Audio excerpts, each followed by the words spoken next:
আল্লাহ পাক রব্বুল আলামিন বলেন, ফাযকুরুনি আযকুরুকুম, আমার গোলামেরা তোমরা আমি আল্লাহকে স্মরণ করো। বান্দা আমার গোলাম, তুমি যখন আমি আল্লাহকে স্মরণ করবি, আমি আল্লাহও তোরে তখন স্মরণ করব। আউযু বিল্লাহি মিনাশ শাইতানির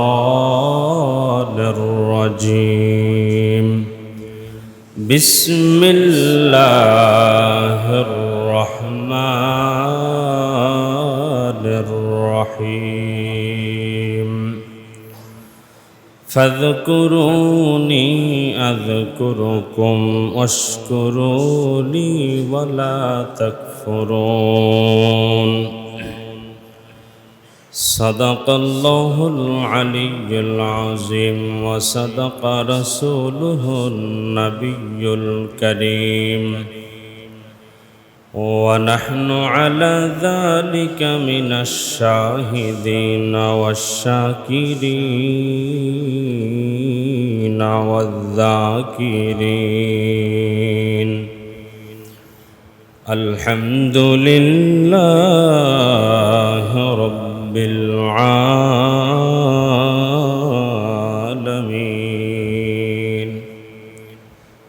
সকলি জবান ছেড়ে দুরূদ শরীফ পড়ে আল্লাহুম্মা সাল্লি আলা মুহাম্মাদিন।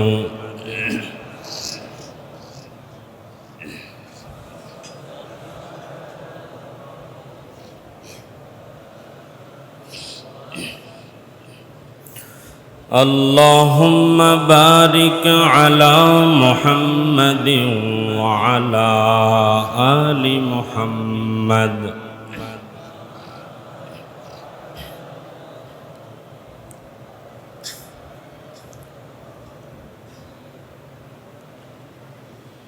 محبت بلغ العلا بكماله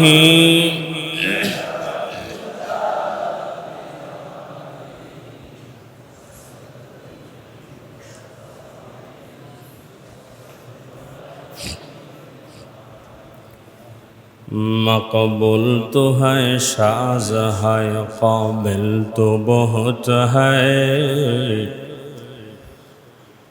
मकबूल तो है शाज़ है काबिल तो बहुत है। आईना के मानिंदे तू नहीं दिल तो बहुत है। आईना की मानिंदे तू नहीं दिल तो बहुत है। एक चश्मे ज़दन गाफिल अदा शाह नबाशी। एक चश्मे ज़दन गाफिल अदा शाह नबाशी। शायद निगाहे कुनदागा नबाशी। शायद निगाहे कुनदागा नबाशी। बलगल उला बिकमालिही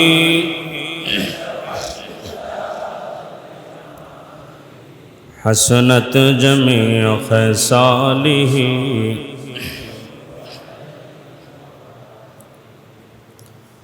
মহান রব্বুল আলামিনের দরবারে শুকরিয়া আদায় করছি যে মহান রব্বুল আলামিন আমাদেরকে ভালোবেসে সুস্থ রেখে তার ঘর মসজিদে আসার বসার তৌফিক দান করেছেন। সকলে শুকরিয়া তান দিল থেকে মহাব্বতে বলছি আলহামদুলিল্লাহ। নবীজির উপরে একবার মহাব্বতে দরুদ পাঠ করি সাল্লাল্লাহু আলাইহি ওয়াসাল্লাম। সম্মানিত হাজিরিন, আমরা রসুলের জীবন সম্পর্কে আলোচনা শুনতেছি। আলোচনার এক পর্যায়ে আমরা এমন এক বিষয়ে উপনীত হয়েছি যে বিষয়গুলো আমাদের জানা অত্যন্ত জরুরি এবং জীবনে বাস্তবায়ন করা অত্যন্ত জরুরি। গত জুম্মা এবং তার আগের জুম্মায় যে আলোচনাগুলো করেছিলাম সার সংক্ষেপ 2-1 মিনিটে বলে ইনশাল্লাহ সামনে অগ্রসর হবে। কেন বলবো? যাতে আমাদের পুরা বয়ানটা বুঝে আসে। সকলে মনোযোগের সাথে বয়ানগুলো শোনার চেষ্টা করি। বয়ান তো আমরা অনেক শুনি, মাহফিলে গিয়ে শুনি, মসজিদে শুনি, মোবাইলে শুনি। আর শুনতে শুনতে এক একজন সাধারণ মুসল্লি এখন একজন বক্তা হয়ে গেছে। তো সমস্যা কোথায়? সমস্যা হলো আমলের ঘাটতি, আমলের অভাব। আমরা যে যতটুকু জানি সে ততটুকু আমল করি না। এজন্য বয়ান শুনতে হবে আমলের নিয়তে, ইখলাসের নিয়তে। এজন্য দেখবেন আমি আলোচনা শুরুতেই বলি যে আল্লাহ তাআলা যেন আমাকে ইখলাসের নিয়তে, আমলের নিয়তে বলার, আপনাদেরকে ইখলাসের নিয়তে, আমলের নিয়তে শোনার তৌফিক দান করে।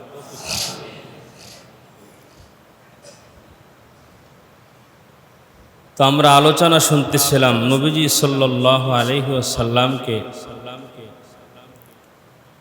আমরা ভালোবাসবো কেন? এই ভালোবাসার কারণ বলেছিলাম 2টা। কয়টা? 1 নম্বর কারণ, আল্লাহ পাক রব্বুল আলামিন ঈমানদারদের জন্য রাসূল সাল্লাল্লাহু আলাইহি ওয়াসাল্লামকে নিয়ামত হিসেবে দুনিয়াতে পাঠিয়েছেন। সুবহানাল্লাহ। আল্লাহ পাক যত নিয়ামত আমাদেরকে দান করেছেন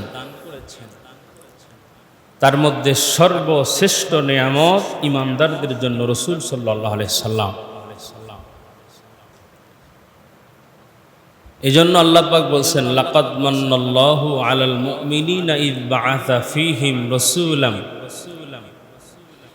মিন আনফুসিহিম ইয়াতলু আলাইহিম আয়াতিহি ওয়া ইউযাক্কিহিম ওয়া ইউআল্লিমুহুমুল কিতাবা ওয়াল হিকমা। আল্লাহ পাক রব্বুল আলামিন তো মুমিনদের প্রতি অনুগ্রহ করেছেন। আল্লাহ পাক আমাদের মধ্য হতেই একজনকে রসুল হিসেবে আল্লাহ পাক দুনিয়াতে পাঠিয়েছে। তিনি আমাদেরকে আল্লাহর কোরআনের তেলাওয়াত শিখিয়েছেন, কিতাব তার মাধ্যমে আমরা পেয়েছি। তিনি আমাদেরকে হিকমা শিক্ষা দিয়েছেন। পর্যায়ক্রমে সাহাবায়ে কেরাম, তাবিঈন, তাবে তাবিঈন, উলামায়ে মুবাশশিরিনের মাধ্যমে আজ এই অবধি এসে আল্লাহর কোরআন রসুলের মাধ্যমে আমরা পেয়েছি। এটা নিয়ামত। তো নবীকে আমরা যে ভালোবাসবো তার 2 কারণের এক কারণ হলো রাসূল সাল্লাল্লাহু আলাইহি সাল্লাম ঈমানদারদের জন্য কি ভাই? নিয়ামত। বলেন না কি? নিয়ামত। মুখস্থ করবেন, মনে রাখবেন। 2 নম্বর কারণ হলো ওয়ামা আরসালনাকা ইল্লা রাহমাতাল লিল আলামিন। আল্লাহ পাক নবীজি সাল্লাল্লাহু আলাইহি ওয়াসাল্লামকে গোটা বিশ্ব জগতের জন্য রহমত হিসেবে প্রেরণ করেছেন। সুবহানাল্লাহ। তো 2 নম্বর কারণ হলো রাসূল সাল্লাল্লাহু আলাইহি ওয়াসাল্লাম ঈমানদারদের জন্য রহমত। এই 2টা হলো ভালোবাসার কারণ। এখন আসেন, রাসূল সাল্লাল্লাহু আলাইহি ওয়াসাল্লামকে আমরা ভালোবাসবো কেন? এতক্ষণ শুনলাম নবীজিকে ভালোবাসার কারণ 2টা। একটা ঈমানদারদের জন্য নিয়ামত, 2 ঈমানদারদের জন্য রাসূল হলো রহমত। তো ভালোবাসবো কেন? 1 নম্বর কেনর উত্তর হলো নবীজিকে ভালো না বাসলে সে কখনো পরিপূর্ণ ঈমানদার হতে পারে না। নবীজিকে ভালো না বাসলে সে কি হতে পারে না? ঈমানদার হতে পারে না। পরিপূর্ণ ঈমানদার হতে হলে, বিশুদ্ধ ঈমানওয়ালা হতে হলে অবশ্যই রাসূল সাল্লাল্লাহু আলাইহি সাল্লামকে নিজের জীবনের চাইতে, স্ত্রী, সন্তান, মা বাবার চাইতে রাসূল সাল্লাল্লাহু আলাইহি সাল্লামকে সব থেকে বেশি ভালোবাসতে হবে। আর যদি ভালোবাসতে না পারি তাহলে আমি নামকা অস্তে মুসলমান ঠিকই থাকবো, কিন্তু পরিপূর্ণ ইমানদার আমি রসুলের কাছে এই ইমানদারের পরিচয় দিয়ে দাঁড়ানোর সাহস পাবো না। ঠিক না বলো? তো ভালোবাসার এক নম্বর যে আমরা যে ভালোবাসবো কেন, এর উত্তর হলো যে নবী রাসূলকে ভালো না বাসলে ইমানদার হওয়া যায় না। লা ইউমিনু আহাদুকুম হাত্তা আকুনা হাব্বা ইলাইহি মিন ওয়ালিদিহি ওয়া ওয়ালাদিহি ওয়ান নাসি আজমাইন। রাসূল বলছেন ওমর রাদিয়াল্লাহু তাআলা আনহুকে, ওমর বলছেন, ইয়া রাসূলুল্লাহ, আমি আমার জান ছাড়া সবকিছু থেকে আপনাকে বেশি ভালোবাসি। তখন নবীজি বলছেন যে আমি আশা করি যে তুমি তোমার জানের চাইতেও আমাকে বেশি ভালোবাসো। সুবহানাল্লাহ। পরক্ষণেই ওমর বলছেন, ইয়া রাসূলুল্লাহ, আমি এখন সাক্ষ্য দিচ্ছি আমি আমার জীবনের চাইতে আপনাকে বেশি মহব্বত করি। সুবহানাল্লাহ। রাসূল সাল্লাল্লাহু আলাইহি ওয়াসাল্লাম তখন তার জবাবে বলেছিলেন, তুমি তোমার ঈমানকে পরিপূর্ণ করে নিলে। সুবহানাল্লাহ।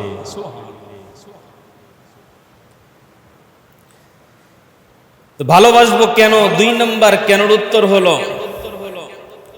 আল মারউ মা'a মান হাব্বা। যে ব্যক্তি যাকে ভালোবাসবে তার সাথে তার হাসর হবে।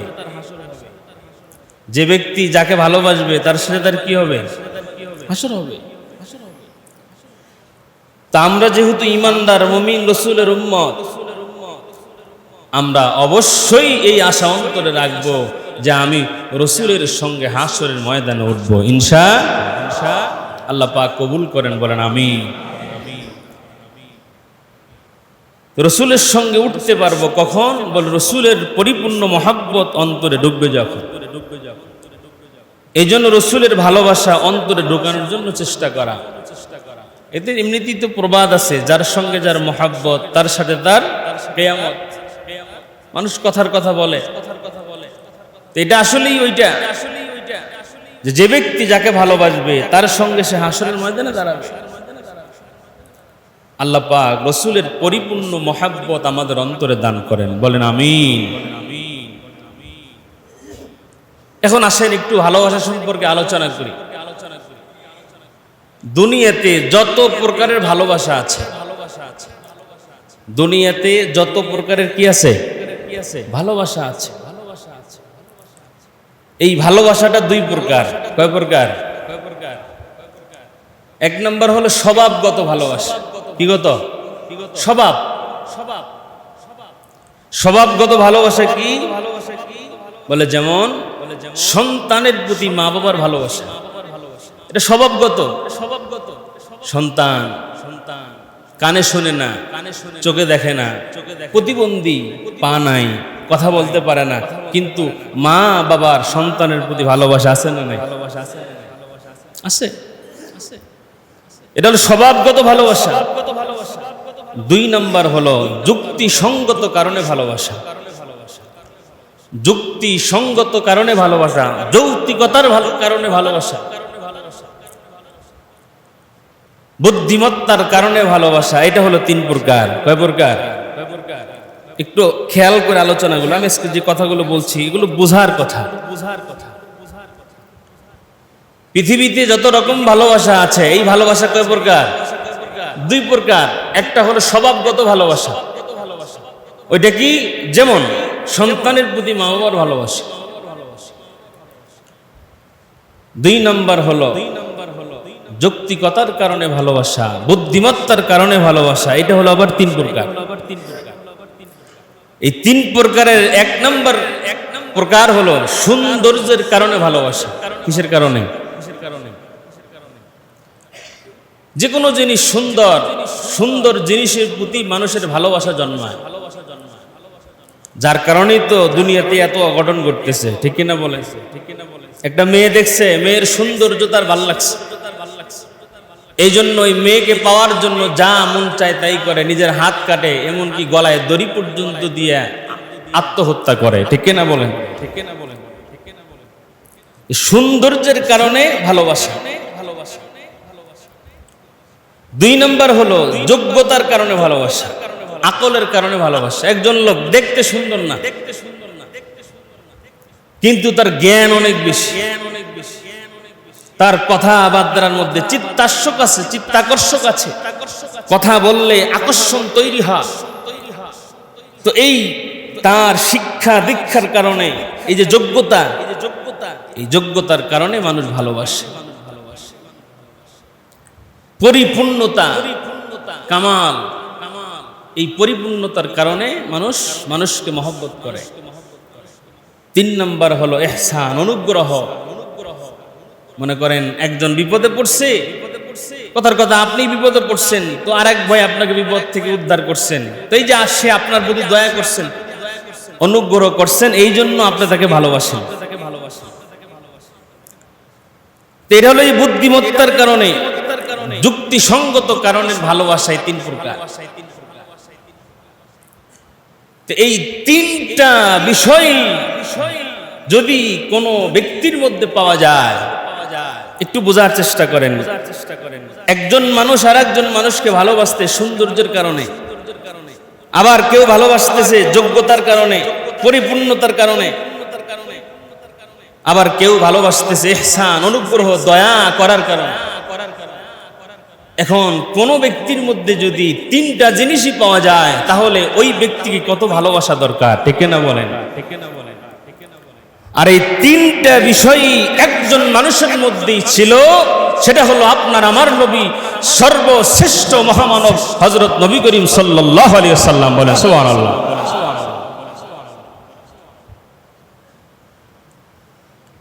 নবীজি সাল্লাল্লাহু আলাইহি সাল্লামের সৌন্দর্য সম্পর্কে হযরত আবু হুরায়রা রাদিয়াল্লাহু তাআলা আনহু বলেন, ও দুনিয়ার মুসলমান ইমানদার আল্লাহর গোলাম, হযরত আবু হুরায়রা রাদিয়াল্লাহু তাআলা আনহু ডাক দিয়ে বলেন, দুনিয়াবাসীরা, চাঁদের রাত 14তম রজনী, মাসের 14তম রজনীতে আমি নবীজি সাল্লাল্লাহু আলাইহি ওয়াসাল্লামের কাছে গেলাম। আল্লাহর নবী সাল্লাল্লাহু আলাইহি ওয়াসাল্লামের কাছে গিয়ে আমি দাঁড়ালাম। আকাশের মধ্যে চাঁদ উঠেছে, আমি আবু হুরায়রা চাঁদের দিকে একবার তাকাই, নবীজির চেহারার দিকে একবার আমি আবু হুরায়রা তাকাই। আবু হুরায়রা রাদিয়াল্লাহু তাআলা আনহু বলেন, আমি যখন চাঁদের দিকে তাকাই, আবার নবীজির দিকে তাকাই, আমার মন সাক্ষী দেয় যে চাঁদের চাইতে আমার নবীর চেহারা বেশি উত্তম। সুবহানাল্লাহ। দুনিয়ার মুসলমান ইমানদার আল্লাহর গোলাম, অন্য হাদিসের মধ্যে আসছে যে নবীজি সাল্লাল্লাহু আলাইহি ওয়াসাল্লামকে আল্লাহ পাক রব্বুল আলামিন কিভাবে সৃষ্টি করেছেন। আল্লাহ রাসূল সাল্লাল্লাহু আলাইহি ওয়াসাল্লামকে জিজ্ঞাসা করা হলো, পয়গম্বর, আল্লাহ পাক আপনাকে কিভাবে সৃষ্টি করেছেন? আল্লাহ রাসূল জবাব দিলেন, আমার মন সাক্ষী দেয়, আমার মন বলে আমি যেভাবে সৃষ্টি হতে চেয়েছি আমার আল্লাহ আমাকে সেইভাবেই বানিয়েছেন। সুবহানাল্লাহ। দুনিয়ার মুসলমান ইমানদার আল্লাহর গোলামেরা, তো যোগ্যতার কথা যদি বলি, পরিপূর্ণতার কথা যদি বলি, পৃথিবীর জমিনে এমন কোন মানুষ নাই প্রত্যেক দিক দিয়ে তার পরিপূর্ণতা আছে। একদিক দিয়ে যদি পরিপূরক হয় আর একদিক দিয়ে পরিপূরক নয়, একদিক দিয়ে যদি পূর্ণতা থাকে তো আর একদিক দিয়ে পরিপূর্ণতা থাকে না। কিন্তু আল্লাহ রাসূল সাল্লাল্লাহু আলাইহি ওয়াসাল্লাম এমন একজন মহামানব যার এমন কোনো দিক নাই যেই দিক আমার আল্লাহ পরিপূর্ণতা দান করে নাই। সুবহানাল্লাহ। আল্লাহ পাক রব্বুল আলামিন তার সম্পর্কে পরিপূর্ণতার আল্লাহ পাক রব্বুল আলামিন জবাব দিতে গিয়ে, দৃষ্টান্ত দিতে গিয়ে আল্লাহ পাক রব্বুল আলামিন কোরআনুল কারীমে আয়াত নাজিল করে জানায় দেয়, ওয়া ইন্নাকা লাআলা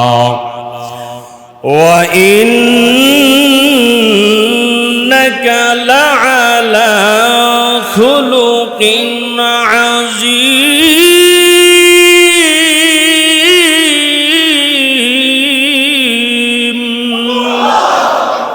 আল্লাহ পাক রব্বুল আলামিন নবীজিকে ডাক দিয়ে বলছেন, ও আমার দোস্ত, ও আমার হাবিব, আপনি হলেন উত্তম চরিত্রের অধিকারী, অর্থাৎ আপনার মধ্যে আমি আল্লাহ যেই চরিত্র দান করেছি, পৃথিবীর জমিনে এই চরিত্র আমি আল্লাহর কাউরে দান করি নাই। সুবহানাল্লাহ।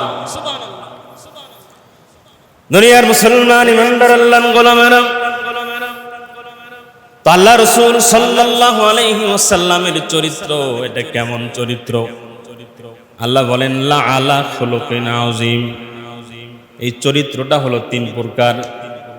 মানুষের যে চরিত্র আচার ব্যবহার এটা তিন প্রকার। একটা হলো খুলুকে হাসান, একটা হলো খুলুকে কারিম, আর একটা হলো খুলুকে আযীম। খুলুকে হাসান কোনটা বলে? কেউ যদি কাউকে গালি দেয় তো সে একটা গালি দিছে, একটা থাপ্পড় মারছে, বদলে একটা থাপ্পড় মারছে। ও দুনিয়ার মুসলমান ইমানদার আল্লাহর গোলাম, তো খুলুকে কারিম কোনটা বলে? একটা থাপ্পড় মারছে তো বদলায় সে থাপ্পড় মারে নাই, মাফ করে দিছে, এটা হলো খুলুকে কারিম। খুলুকে হাসান একটা থাপ্পড় মারছে, বদলায় সে একটাই মারছে, সমান সমান, এটা হলো খুলুকে হাসান। দুই নাম্বার হলো মারছে তো সে বদলায়, এটা তার ফেরত দেয় নাই, মাফ করে দিছে, এটা হলো খুলুকে কারিম। বলে খুলুকে আযীম কোনটা? বলে থাপ্পড় মারছে, মাফ করে তো দিছে, আবার উল্টা জিজ্ঞাসা করছে, ভাই আপনি যে আমারে থাপ্পড় মারছেন আপনি কি ব্যথা পেয়েছেন নাকি? আল্লাহু আকবার। দুনিয়ার মুসলমান ইমানদার আল্লাহর গোলাম, ঘটনা শুনেছিলাম আল্লাহ রাসূল সাল্লাল্লাহু আলাইহি ওয়াসাল্লাম কাজের সন্ধানে বের হয়েছেন। রাস্তার মধ্যে এক ইহুদি খেজুরের বাগানের মালিক ডাক দিয়ে বলছেন, আব্দুল্লাহর পুত্র মুহাম্মদ, তুমি কি জমিতে কাজ করতে পারবা? আমার খেজুরের চারার মধ্যে পানি দেওয়া লাগবে, তুমি কি পানি সেচ দিতে পারবা? 100 নতুন চারা আছে, এগুলোর মধ্যে পানি দিবা, কূপ থেকে পানি উঠায়া তুমি পানি চারার মধ্যে দিয়ে দিবা। আল্লাহ রাসূল সাল্লাল্লাহু আলাইহি ওয়াসাল্লাম ইহুদির বাগানে খেজুরের চারার মধ্যে পানি দেওয়ার কাজ নিলেন। আল্লাহ রাসূল সাল্লাল্লাহু আলাইহি ওয়াসাল্লাম ওই কূপ থেকে বালতি দিয়া রশি টেনে টেনে টেনে টেনে পানি উঠায়া চারার মধ্যে দিচ্ছেন। অগদনিয়ার মুসলমান ইমানদার আল্লাহর গোলাম, কিছু চারার মধ্যে যখন পানি দেওয়া কমপ্লিট হয়ে গেল, আল্লাহ রাসূল সাল্লাল্লাহু আলাইহি সাল্লাম যে ওই রশি টেনে টেনে কূপ থেকে পানি উঠাচ্ছিলেন, দুনিয়ার মুসলমান বাবাজি আমার লক্ষ্য করে দেখবেন, কূপ থেকে যদি রশি দিয়ে টেনে টেনে পানি ওঠানো হয় তো এই রশিটা ঘষা খাইতে খাইতে রশিটা চিকন হয়ে যায়। এই রশিটা আগে থেকেই ঘষা খাইতে খাইতে চিকন হয়ে যাওয়ার কারণে আল্লাহর নবী কিছু পানি ওঠানোর পরে কিছু চারাতে নবীজি পানি দিয়েছেন, কিছু চারা এখনো অবশিষ্ট আছে। মাঝামাঝি সময়ে এই রশিটা ছিঁড়ে বালতিটা কূপের মধ্যে পড়ে গেছে। দুনিয়াবাসী, আল্লাহর নবী কূপের পাশে দাঁড়ায় আছেন। এবার ওই দূর থেকে বাগানের মালিক ইহুদি দেখে, কি ব্যাপার, আব্দুল্লাহ পুত্র মুহাম্মদকে কাজে নিলাম চারার মধ্যে পানি দেওয়ার জন্য, সে কেন চারার মধ্যে পানি না দিয়ে কেন কূপের পাশে দাঁড়ায় আছে, আগায় গেছে। ডাক দিয়ে বলছেন, মুহাম্মদ তোমাকে তো কাজে নিলাম পানি দেওয়ার জন্য, তুমি পানি না দিয়া কেন তুমি দাঁড়ায় আছো? নবীজি ডাক দিয়ে বলেন, বাগানের মালিক, আমি তো পানি বালতি দিয়া কূপ থেকে উঠায় চারার মধ্যে দিচ্ছিলাম, কিন্তু রশিটা চিকন হয়ে যাওয়ার কারণে এই রশিটা ছিঁড়ে বালতিটা কূপের মধ্যে পড়ে গেছে। দুনিয়াবাসী, আল্লাহ নবী কথা বলতে দেরি হয়, বাগানের মালিক ইহুদি আল্লাহ রসুলের চেহারার মধ্যে চর মারতে দেরি করে না, আল্লাহ রসুলের গালের মধ্যে চর মেরে দিছে। দুনিয়ার মুসলমান ইমানদার আল্লাহর গোলাম, যেই চেহারার মধ্যে মশা মাছি বসা আল্লাহ পাক হারাম করে দিয়েছিলেন, আল্লাহ রসুল রোদের মধ্যে গেলে মেঘের খণ্ড নবীজির ছায়া দিত, রোদের তাপ রসুলের গায়ে লাগতো না। সুবহানাল্লাহ। যেই নবীজির শরীরের মধ্যে মশা বসা হারাম ছিল, ওই নবীজির পবিত্র গালের মধ্যে ইহুদি চর মেরেছে। আহারে আল্লাহর নবী সরকারে দো আলম নবী এবার বাগানের মালিককে ডাক দিয়ে বলছে, ও বাগানের মালিক, আমি আপনার বাগানের মধ্যে গাছ নিয়েছিলাম, চারার মধ্যে পানি আমি দিয়ে দিব, কিন্তু আমি তো আপনার কাজটা ঠিক মতো সমাপ্ত করতে পারি নাই। মাঝপথে ব্যাঘাত ঘটে যাওয়ার কারণে কষ্ট করে আপনাকে আমার কাছে আসতে হয়েছে, কষ্ট করে সময় বের করে ব্যয় করে শক্তি দিয়ে আমার গালে চর মারতে হয়েছে। তো আপনি যে চর মেরেছেন, আপনি কি হাতের মধ্যে ব্যথা পেয়েছেন নাকি? আল্লাহু আকবার। কিতাবের মধ্যে আসছে, দুনিয়ার মুসলমান ইমানদার আল্লাহর গোলাম, আল্লাহর নবী এই কথা যখন বলেন, আল্লাহর নবীর এই কথা বলতে দেরি হয়, কিন্তু ইহুদি বাগানের মালিক রসুলের কাছে ক্ষমা চাইয়া তওবা করিয়া কালেমা পড়ে মুসলমান হতে দেরি হয় না। দুনিয়ার মুসলমান ইমানদার আল্লাহর গোলামেরা, তো আমি বলতেছিলাম চতুর্দিক দিয়া পরিপূর্ণতা এটা একমাত্র আল্লাহ পাক রব্বুল আলামিন আপনার আমার নবী সরকারে দো আলম নবীর মধ্যে দান করেছিলেন। সুবহানাল্লাহ। এবার আসেন ইহসান, দয়া। এই দয়া সম্পর্কে নতুন করে আর কি বলবো, এক জুম্মায় তো আলোচনায় করছিলাম এই উম্মতের প্রতি নবীজির কত দয়া, কত ভালোবাসা। দুনিয়ার মুসলমান ইমানদার আল্লাহর গোলাম আল্লাহ রাসূল সাল্লাল্লাহু আলাইহি ওয়াসাল্লাম, এই উম্মতের প্রতি তার কত দয়া, কত ভালোবাসা, কত অনুগ্রহ। বলে আল্লাহ রাসূল সাল্লাল্লাহু আলাইহি ওয়াসাল্লাম যদি আমাদেরকে দিন না শিখাইতো আমরা জাহান্নামী হতাম। আল্লাহ রাসূল সাল্লাল্লাহু আলাইহি ওয়াসাল্লাম তো গোটা বিশ্ব জগতের জন্য রহমত হিসাবে আল্লাহ পাক রব্বুল আলামিন আমাদের কাছে পাঠিয়েছেন। সুবহানাল্লাহ। তো দুনিয়ার মুসলমান ইমানদার আল্লাহর গোলামেরা, তো আমরা রাসূল সাল্লাল্লাহু আলাইহি ওয়াসাল্লাম কি যে ভালোবাসবো, কেন ভালোবাসবো? এর কারণ আমরা পাইলাম দুইটা। বলে কি? বলে রাসূল সাল্লাল্লাহু আলাইহি ওয়াসাল্লামকে ভালো না বাসলে পরিপূর্ণ ইমানদার হওয়া যায় না। আর নবীজি সাল্লাল্লাহু আলাইহি ওয়াসাল্লামকে ভালোবাসলে নবীজির সঙ্গে আপনার আমার হাসরের ময়দানে আমরা নবীজির সঙ্গে নবীজির কাফেলায় উঠতে পারবো। সুবহানাল্লাহ। তাই ভালোবাসার প্রকারগুলো বলতেছিলাম। দুনিয়ার মুসলমান ইমানদার আল্লাহর গোলাম তো নবীজি সাল্লাল্লাহু আলাইহি ওয়াসাল্লামকে সব থেকে বেশি মহব্বত করেছেন সাহাবায়ে কেরাম, সব থেকে বেশি ভালোবেসেছেন সাহাবায়ে কেরাম। সাহাবায়ে কেরাম নবীজিকে কিভাবে ভালোবাসছেন তার দৃষ্টান্ত কিছু ঘটনা আমি গত জুম্মায় বলেছিলাম। দুনিয়ার মুসলমান ইমানদার আল্লাহর গোলামেরা, আমরাও যদি ওই নবীর সঙ্গে হাসরের ময়দানে দাঁড়াতে চাই, নবীজির সঙ্গে কানা মাই ফিল জান্নাহ, রাসূলের সঙ্গে যদি জান্নাতে আমরা থাকতে চাই, ওই নবীজির ভালোবাসার বিকল্প আর কোনো কিছু নাই। ঠিক না বলেন? নবীজিকে মহব্বত করতে হবে, ভালোবাসতে হবে। বলে কতটুকু ভালোবাসতে হবে? বলে নিজের জীবনের চাইতে বেশি মহব্বত করতে হবে। ঠিক না? রাসূল সাল্লাল্লাহু আলাইহি ওয়াসাল্লামকে যে আমরা ভালোবাসি, আমরা সবাই ভালোবাসি তো। এই যে ভালোবাসি আমরা, ইনশাআল্লাহ বলে, ইনশাআল্লাহ, ইনশাআল্লাহ, ইনশাআল্লাহ বলবেন নাকি? ইনশাআল্লাহ মানে কি? যে আল্লাহ চাইতে ভালোবাসবো। ইনশাআল্লাহ মানে কি? যে আল্লাহ যদি চায় তো আমি রাসূলকে ভালোবাসবো, এমন নাকি? আলহামদুলিল্লাহ, আমি রাসূলকে আমার জীবনের চাইতে বেশি মহব্বত করি। বলি আল্লাহুম্মা আমিন।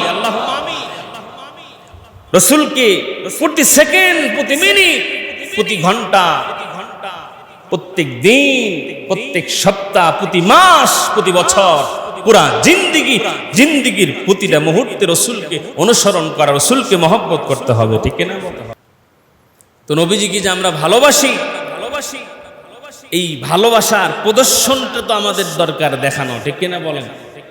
প্রদর্শনী দেখানো লাগবে না? যে আমরা যে রাসূলকে মহব্বত করি, ভালোবাসি, এর প্রমাণ কি? এর কিছু নিদর্শন তো দেখাতে হবে, প্রদর্শনী তো দেখাতে হবে।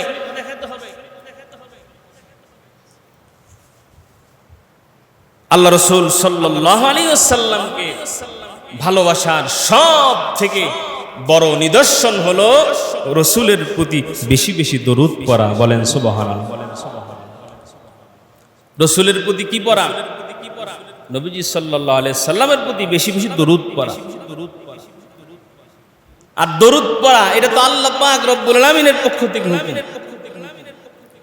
আল্লাহ পাক কোরআনে বলছেন, ইন্নাল্লাহা ওয়া মালাইকাতাহু ইউসাল্লুনা আলান নবী ইয়া আইয়ুহাল্লাযীনা আমানু সাল্লু আলাইহি ওয়া সাল্লিমু তাসলিমা।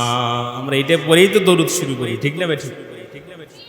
তো আল্লাহ পাক রব্বুল আলামিন বলেন, ইন্নাল্লাহা ওয়া মালাইকাতাহু, নিশ্চয় আল্লাহ পাক রব্বুল আলামিন এবং তার ফেরেশতারা ইউসাল্লুনা আলান নবী, রাসূলের প্রতি দরুদ পড়ে। বলেন না সুবহানাল্লাহ।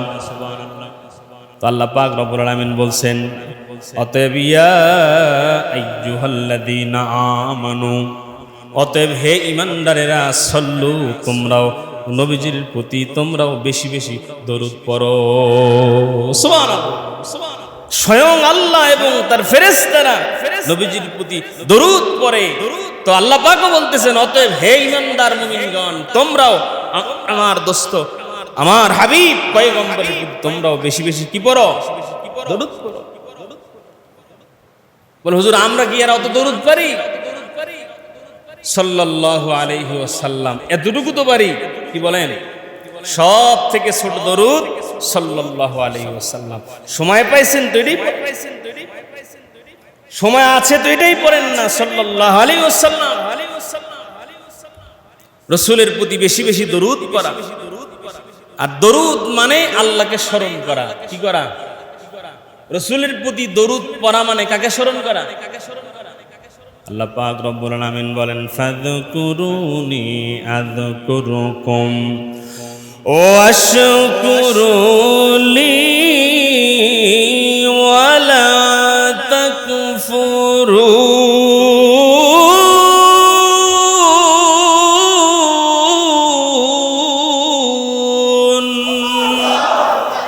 আল্লাহ পাক রব্বুল আলামিন বলেন, ফাযকুরুনি আযকুরুকুম, আমার গোলামেরা তোমরা আমি আল্লাহকে স্মরণ করো। বান্দা আমার গোলাম, তুমি যখন আমি আল্লাহকে স্মরণ করবি, আমি আল্লাহ তোরে তখন স্মরণ করব। আশকুরুলি, আমার গোলাম আমি আল্লাহর শুকরিয়া আদায় করো। ওয়ালা তাকফুরুন, আমি আল্লাহর সঙ্গে কুফরি করো না। এই আয়াতের ব্যাখ্যা আবু হুরায়রা রাদিয়াল্লাহু তাআলা আনহু হাদিস বর্ণনা করেন। আবু হুরায়রা রাদিয়াল্লাহু তাআলা আনহু বর্ণনা করেন, নবী করিম সাল্লাল্লাহু আলাইহি ওয়াসাল্লাম বলছেন, আল্লাহ পাক ঘোষণা করেন যে আমি আল্লাহ সেরকমই। খুব খেয়াল করেন, আল্লাহ পাক ঘোষণা করেন যে আমি আল্লাহ সেরকমই, আমার বান্দা আমার প্রতি যেরকম খেয়াল পেশ করে। সুবহানাল্লাহ। আমি আল্লাহ সেরকমই, আমার বান্দা আমি আল্লাহর প্রতি যেমন আমি আল্লাহর প্রতি আমার বান্দা অনুমান করে, আমি আল্লাহ সেরকমই।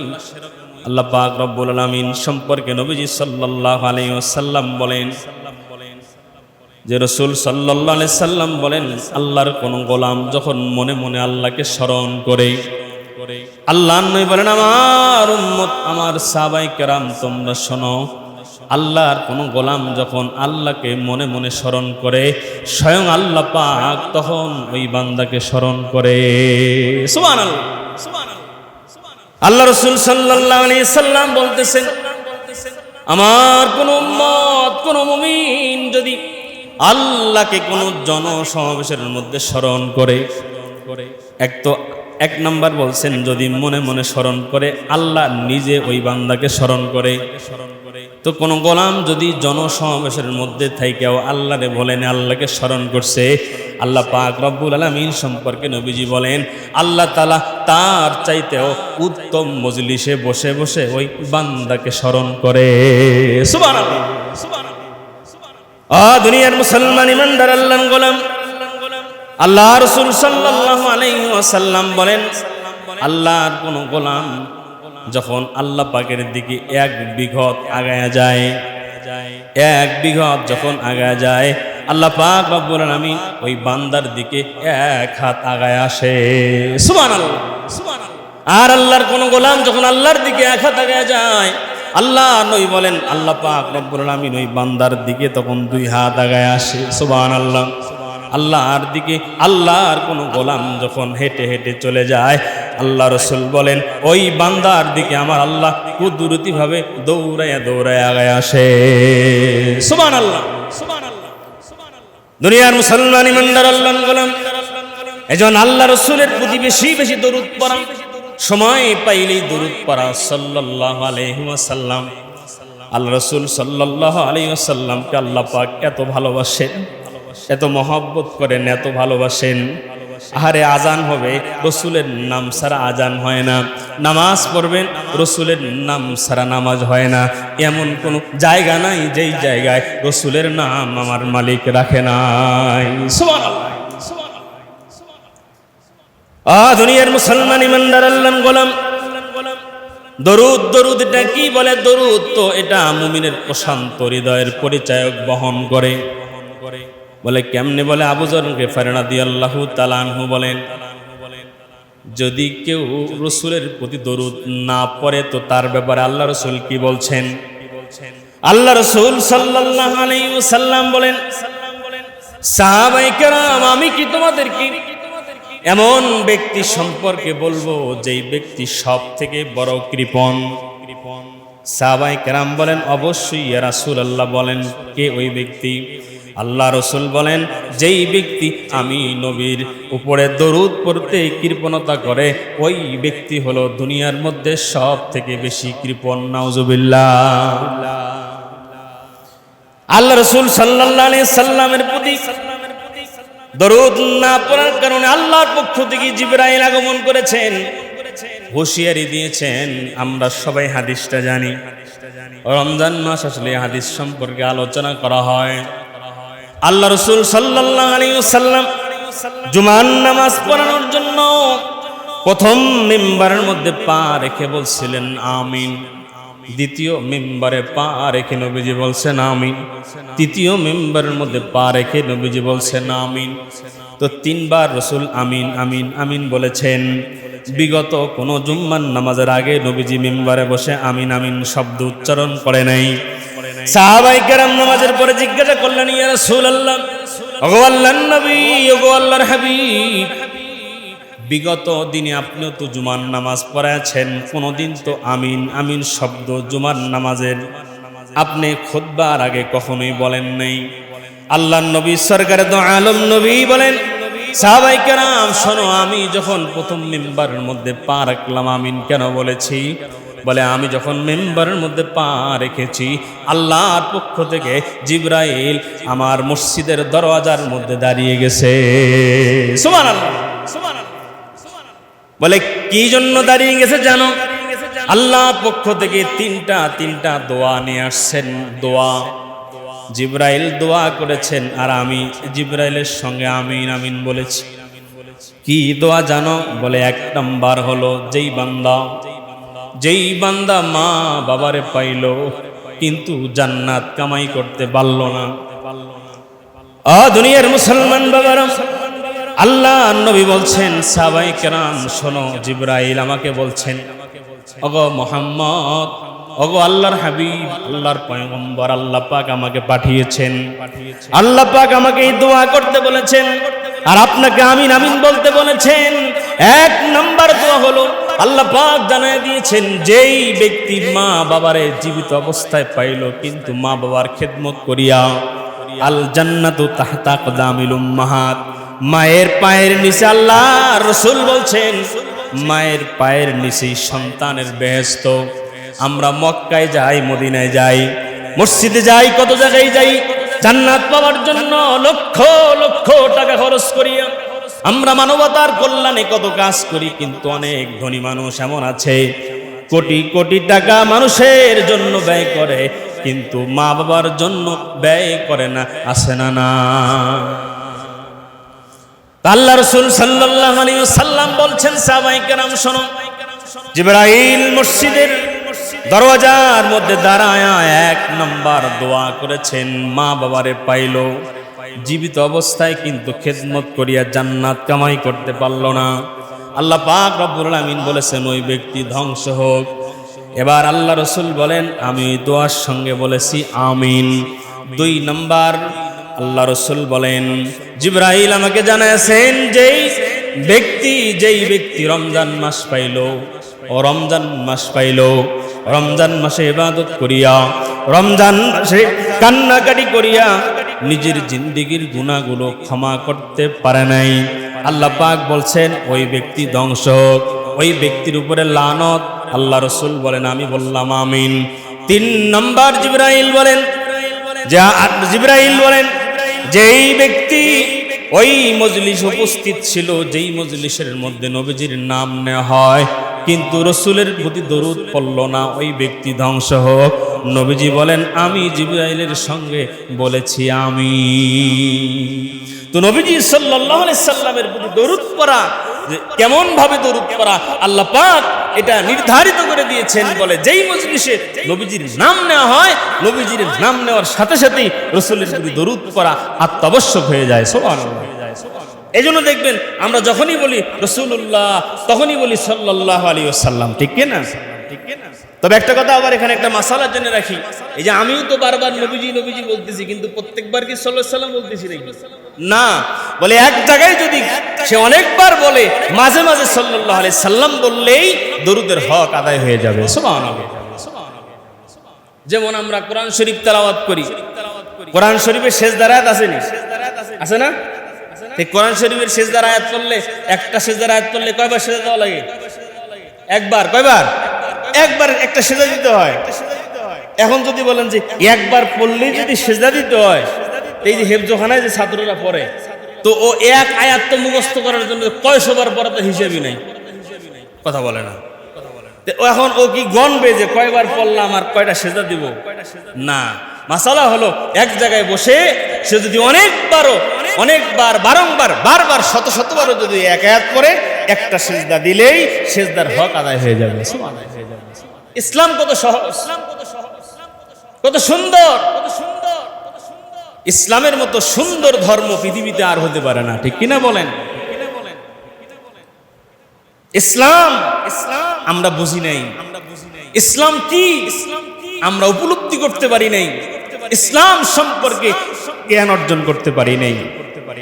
ওই যে বলছিলাম হাতির মতো, হাতি নিজের শরীর সম্পর্কে জানে না, ঠিক কিনা?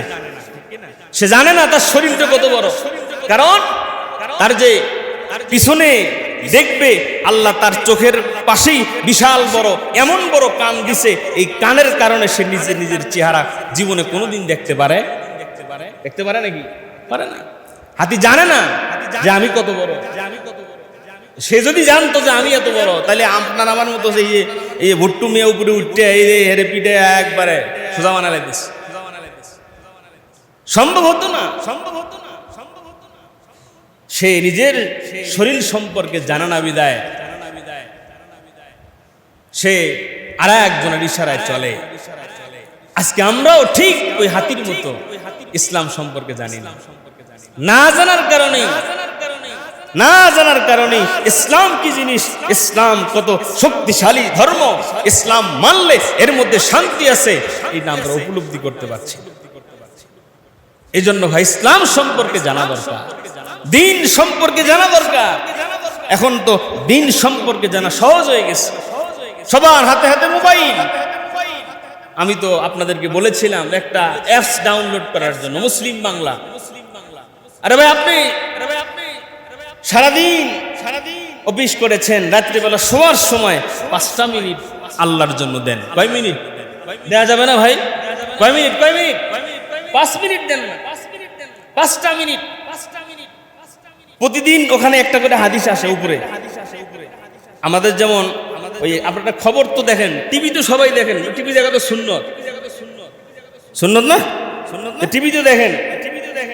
তা আমার বাসায় টিভিও নাই, আমি দেখিও না, কিন্তু আগে তো দেখছি, খবর টবর দেখছি, তো দেখতাম যে যেটা ওই হেডলাইন তো ওটা নিজ দিক দিয়ে যায়, কি যায়নি, নিজ দিক দিয়ে যায়। তো ওই অ্যাপসের মধ্যে এরকম একটা হেডলাইন আছে উপরে, প্রত্যেকদিন নতুন একটা আয়াতের অর্থ, নতুন প্রতিদিন একটা করে হাদিস এবং হাদিসের অর্থ ওখানে দেয়। আপনার সময় নেই, ব্যস্ত মানুষ, ভিতরে ঢুকে বই খুলে পড়বেন, এত টাইম নেই, তো হেডলাইনটা পড়েন প্রতিদিন। পারবেন তো ইনশাআল্লাহ?